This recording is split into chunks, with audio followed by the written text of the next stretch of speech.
Turns out we had quite a bit of thunderstorms work on through overnight, and thankfully so far the afternoon and this evening has been fairly calm. And it's made for an interesting time lapse from Indigo Sky Casino and Resort outside of Seneca, Missouri. Some of the rain and storms grazing the casino grounds and just areas outside of Seneca, then staying pretty much quiet throughout the afternoon. The storms that came on through were definitely more impressive when they were out west late last night as they worked on in.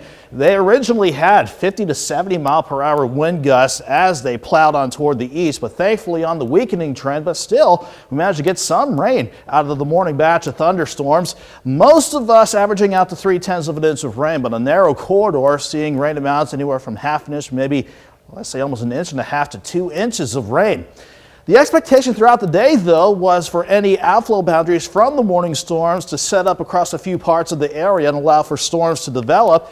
But we haven't had any outflow boundaries, so that's why we stayed pretty much quiet. Despite an upper low to the north and the heat and humidity, we just haven't seen the radar lit up with active showers or thunderstorms. They've been mainly staying to the east of Springfield, definitely a good batch of storms near the Ozarks. However, even with the rain that we saw this morning, it did not scrub out the heat or humidity to any good effect, really. Lower 90s yesterday. We actually dropped back in the upper 60s to near 70 this morning and managed to top back out right around 90 degrees for this afternoon. So even though cloud cover is still trying to build, we're still warm but dry in Joplin. 83 degrees, feels like 89 with a very soupy dew point in the mid 70s. Between 80 and 84 degrees. That's where everybody sits at the top of the 9 o'clock hour, and you factor in these dew points. Certainly anytime you get dew points with a storm system like this, it's going to be conducive for any rain or thunderstorms, but for now it's making it feel like the upper 80s to lower 90s all across the board. So in the meantime, while the bigger storms this evening have been mainly from central and to the southeastern parts of Missouri, we still have a very weak boundary just to the west, a wind shift line quite frankly, along with our main upper low still spinning just to the north. So what that means is we still have a chance for scattered storms to develop and work over the area. If they can still manage to materialize, the worst that they can do,